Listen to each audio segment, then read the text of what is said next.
أعوذ بالله من الشيطان الرجيم پناہ مانگتا ہوں میں اللہ کی شیطان مردود سے۔ بسم الله الرحمن الرحيم شروع اللہ کا نام لے کر جو بڑا مہربان نہایت رحم والا ہے۔ اعوذ باللہ من الشیطان الرجیم بسم اللہ الرحمن الرحیم وَيَقُولُونَ طَاعَةٌ فَإِذَا بَرَزُوا مِنْ عِنْدِكَ بَيَّتَ طَائِفَةٌ مِّنْهُمْ غَيْرَ الَّذِي تَقُولُ وَاللَّهُ يَكْتُبُ مَا يُبَيِّتُونَ فَأَعْرِضْ عَنْهُمْ وَتَوَكَّلْ عَلَى اللَّهِ وَكَفَى بِاللَّهِ وَكِيلًا أَفَلَا يَتَدَبَّرُونَ الْقُرْآنَ وَلَوْ كَانَ مِنْ عِنْدِ غَيْرِ اللَّهِ لَوَجَدُوا فِيهِ اخْتِلَافًا كَثِيرًا وَإِذَا جَاءَهُمْ أَمْرٌ مِّنَ الْأَمْنِ أَوِ الْخَوْفِ أَذَاعُوا بِهِ وَلَوْ رَدُّوهُ إِلَى الرَّسُولِ وَإِلَى أُولِي الْأَمْرِ مِنْهُمْ لَعَلِمَهُ الَّذِينَ يَسْتَنبِطُونَهُ مِنْهُمْ وَلَوْلَا فَضْلُ اللَّهِ عَلَيْكُمْ وَرَحْمَتُهُ لَاتَّبَعْتُمُ الشَّيْطَانَ إِلَّا قَلِيلًا وَيَقُولُونَ طَاعَةٌ اور کہتے ہیں ہم نے کہنا مان لیا فَإِذَا بَرَزُوا پھر جب وہ الگ ہوتے ہیں من عندک آپ کے پاس سے بیتا تو رات کو سرگوشیاں کرتے ہیں طائفۃ منہم ایک گروہ ان میں سے غیر الذی علاوہ اس بات کے تقول جو آپ نے کہی ہو واللہ یکتب اور اللہ لکھ رہے ہیں ما یبیتون جو راتوں کو وہ مشورے کرتے ہیں فَأَعْرِضْ عَنْهُمْ پس آپ ان سے صرف نظر کریں وَتَوَكَّلْ عَلَى اللَّهِ اور اللہ پر بھروسہ کریں وَكَفَى بِاللَّهِ وَكِيلًا اور کافی ہیں اللہ کارساز افلا يتدبرون القرآن کیا پس یہ غور و فکر نہیں کرتے قرآن میں وَلَوْ كَانَ اور اگر ہوتا یہ قرآن من عند غیر اللہ کی طرف سے اللہ کے علاوہ کسی طرف سے لَوَجَدُوا تو البتہ پاتے فیہ اس میں اختلافا کثیرا اختلاف بہت زیادہ وَإِذَا جَاءَهُمْ اور جب آ جائے امر کوئی بھی معاملہ من الامن خوف کا ہو امن کا ہو او الخوف یا خوف ڈر کا ہو اذاعوا بھی تو اسی وقت اسے شائع کر دیتے ہیں اسے پھیلا دیتے ہیں وَلَوْ رَدُّوهُ إِلَى الرَّسُولِ اور اگر وہ اس کو لوٹا دیتے رسول کی طرف وَإِلَى أُولِي الْأَمْرِ مِنْهُمْ اور اس کی طرف جو صاحب رائے ہیں ان میں سے لَعَلِمَهُ البتہ جان لیتے اسے الَّذِينَ يَسْتَنبِطُونَهُ مِنْهُمْ وہ لوگ جو یستنبطونہ منہم جو اس کی تحقیق کرنے کی استطاعت رکھتے ہیں ان میں سے ولولا فضل اللہ اور اگر نہ ہوتا اللہ کا فضل تم پہ ورحمتہ اور اس کی رحمت لاتبعتم الشیطان البتہ تم پیروی کرتے شیطان کی الا قلیلا مگر تھوڑے۔ یہ منافقین کا بیان ہے کہ وہ لوگ حضور صلی اللہ علیہ وسلم کے پاس جب بیٹھتے تھے تو آپ کو اپنی وفاداری کا یقین دلاتے اپنے فرما بردار ہونے کو خوب ظاہر کرتے وَيَقُولُونَ طَاعَةٌ اور کہتے کہ ہم اطاعت گزار ہیں تابعدار فرما بردار ہیں جو آپ فرمائیں یہاں مجلس میں تو ہم اس کو پورے ماننے والے ہیں فَإِذَا بَرَزُوا مِنْ عِنْدِكَ لیکن ان کی حالت یہ ہوتی ہے کہ پھر جب وہ چلے جاتے ہیں آپ کے پاس سے الگ ہوتے ہیں آپ کے پاس سے اپنی مجالس میں اپنے ماحول میں جہاں انہی کے لوگ منافق ہوتے ہیں بیّت طائفۃ منہم تو راتوں کو مشورے کرتے ہیں ایک گروہ ان میں سے غیر الذی تقول جو آپ نے بات کہی ہوتی ہے اس کے علاوہ اور باتیں بناتے ہیں۔ مثلا یہاں حضور کی مجلس میں جو بات ہوئی اس کو ناکام کرنے کے لیے، اس کے خلاف پراپیگنڈے کے لیے اور باتیں بنائیں گے اپنی طرف سے، تو یہ ان کی حرکات ہیں، شرارتیں ہیں جو وہ جا کر اپنی مجالس میں کرتے ہیں۔ تو فرمایا پریشان ہونے کی ضرورت نہیں ہے، واللہ یکتب ما یبیتون، اور اللہ لکھ رہے ہیں جو کچھ وہ راتوں کو مشورے کرتے ہیں، اللہ کے علم میں ہے، اللہ نے جو کچھ انہوں نے کہا کیا سب لکھ لیا ہے اس کے فرشتوں نے، اور کل اللہ حساب لیں گے ان سے۔ فَعَارِضْ عَنْهُمْ، تو بہرحال فی الحال آپ ان سے روگردانی کریں، ان سے صرف نظر کریں اور ان کی ان شرارتوں پہ زیادہ توجہ نہ دیں، ابھی مہلت دیتے رہیں ان کو۔ وَتَوَكَّلْ عَلَى اللَّهِ، اور اللہ پر بھروسہ رکھیں، ان کی سازشیں، شرارتیں وہ آپ کا نقصان نہیں کریں گے، لیکن ان سے ابھی تعارض، ٹکراؤ کی صورت نہیں بنانی، بس خاموشی کے ساتھ منافقین کے حوالے سے ابھی وقت گزاریں آپ، جب تک اللہ کا ان کے حوالے سے کوئی امر نہ آ جائے۔ وَكَفَى بِاللَّهِ وَكِيلًا، اور کافی ہے اللہ آپ کا کارساز، وہ آپ کے ساتھ ہے، اس کی مدد آپ کے ساتھ ہے، یہ جو چاہیں جیسے چاہیں کریں، یہ آپ کا کچھ بھی نہیں بگاڑ سکیں گے۔ افلا یتدبرون القرآن، کیا پس یہ غور و فکر، تدبر نہیں کرتے اس قرآن میں، یعنی اس کے معانی میں اور اس کے معجز ہونے میں، اس کے معجزہ ہونے میں غور کریں کہ یہ کیسی فصیح و بلیغ کلام ہے اور کیسی یہ لاجواب اللہ کی کلام ہے کہ جس کا کوئی مقابلہ کرنے کی سکت نہیں رکھتا، اس جیسی کوئی کلام پیش کرنے کی طاقت نہیں رکھتا۔ اس میں غور کریں، اس کے مضامین میں۔ وَلَوْ كَانَ مِنْ عِنْدِ غَيْرِ اللَّهِ،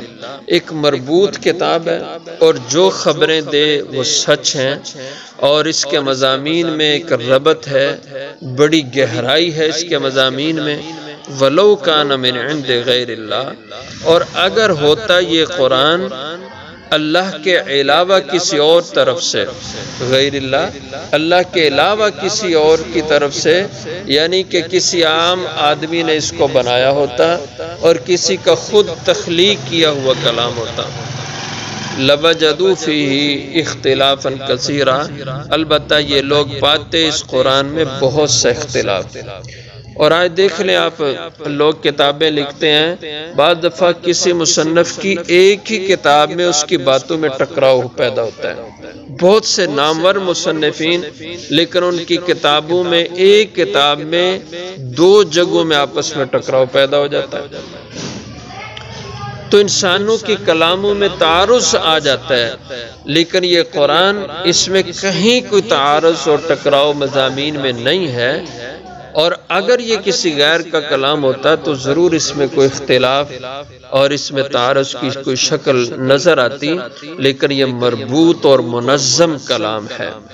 اس لیے یہ اللہ کی طرف سے ہے اور اعجاز والی یہ کلام ہے کہ معجزہ ہے یہ کلام،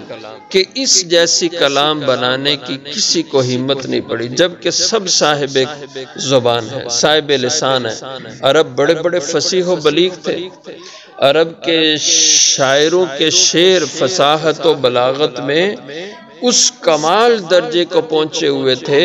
کہ آج تک ان عرب کے جو کہ مسلمان نہیں تھے، ان کے کہے ہوئے اشعار آج بھی عربی ادب کی بنیاد ہیں،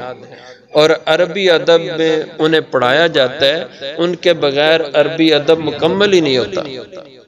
بڑے بڑے نامور لوگ ہیں،